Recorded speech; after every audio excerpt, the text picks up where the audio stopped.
Hey everyone, welcome back to my channel. Today I will be making a DIY hand soap that is toxin free for those of you who are wanting to cut toxins in your home or just honestly live a more simple life and have one less product to buy on a monthly basis. Here are the things that you will need.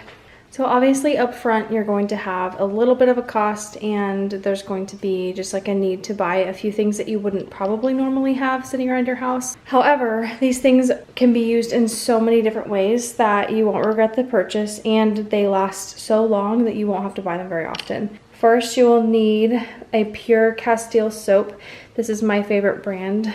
I get the unscented kind, so then I have the ability to add my own essential oils in and customize my scents for my different places that I put this soap. You will also need an almond oil, 100% pure. I got that on Amazon, linked below. All of this stuff will be linked below. And then I use a vitamin E oil. I use both of these just for extra moisture, but you could get away with just using one or the other. If you're gonna only use one, I would recommend using the almond oil because it takes 2 tablespoons of it, and this just add like a few drops. So this you could probably just leave out. You'll need some empty foaming hand soap containers. I got these on Amazon, but there's tons of different options. There's also the really pretty like amber colored ones that I love. And then you'll need essential oils if you are wanting to have a scented soap. One of the reasons I love Castile soap is because it is gentle, it foams really well, and there's no animal fats in it. It is free of toxins, and it is also very affordable. Another thing I wanted to mention about the Castile soap is I have been doing this soap like since last fall, and it is now April. So like this kind of shows you. Okay, so this bottle is 13 bucks I think at Walmart, and I have not even used half of it. So that just tells you, like, I was spending like $4 a bottle on the Mrs. Meyer's brand of soap before, so like, and I would go through one in like a month, and I had them in like every bathroom and every like spot in my house. So this is much cheaper and just lasts so much longer. And then same with this, I use this in a lot of products like skin products, and I use it in our hand sanitizer, which stay tuned because that video is going to be next.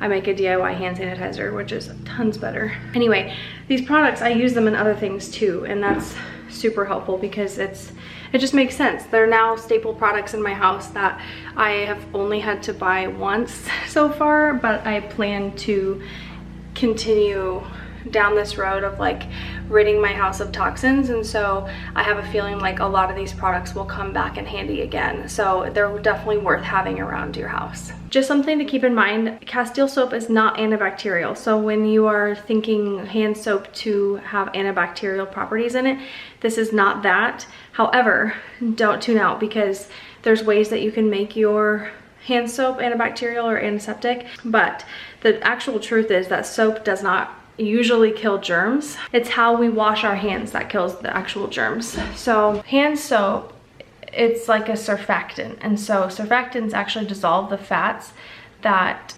surround the germ cells that are on our hands. Viruses and germs, like most cells, have what's called a lipid bilayer protecting their inner genetic material. I'm kind of reading this a little bit.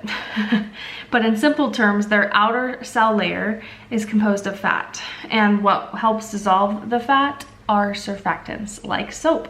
So when you add a surfactant like Castile soap, it is able to, it's about how we wash our hands, not what we wash our hands with. So it's about dissolving those fats off of our hands so then the germs can't survive. So the added chemicals to antibacterial soaps can actually strip your skin of your natural oils. So that's one of the reasons I prefer natural soap. I used to use just like over-the-counter soap, like I don't know what you would call it, but I used to use just like your normal soap, but I started having like major eczema, and so what triggered me to want to try to mix it up and find like an all-natural soap was getting rid of my eczema. I used to have eczema that would like crawl up my hand, my whole hand, and it's completely gone. Like I don't have any eczema anymore, and I feel like I owe it to the soap because I usually have eczema all winter long, and this winter after switching to this soap, I did not have one little bit of eczema, so it's kind of amazing. One thing I do want to add about this soap,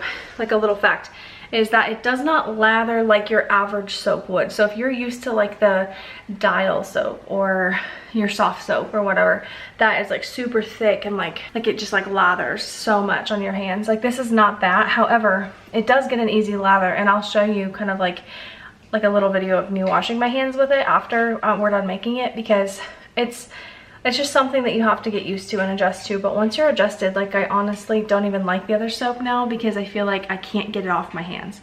So that's just something to add. Just expect a little bit of a different like texture with it, or like lather.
It is seriously as easy as that.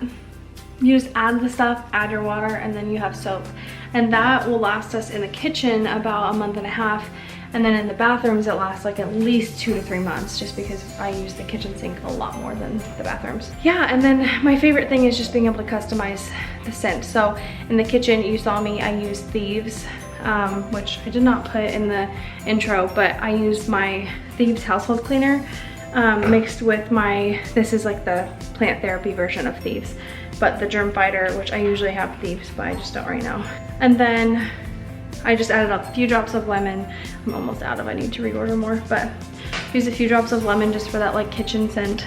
But in the bathrooms, I tend to use eucalyptus, lavender, more like aromatherapy type scents. So yeah, it's as easy as that. So I just wanted to share that with you guys because it is a very affordable, eco-friendly, just like easy way to cut some toxins in your home, because honestly, in a lot of the antibacterial soaps that we buy in the stores, like there's some really sketchy ingredients in those. Well, thank you for watching today. I hope that you learned something from this video, and maybe you want to give this a try at your house. Comment below if you have any questions on ratios or like anything. Some of them are pretty flexible. Like there are times that I use more Castile soap and less oil or whatever, just depending on the season. So if you have any questions at all, feel free to reach out, and stay tuned because I've got a DIY hand sanitizer video coming. And yeah, we'll see you in the next video.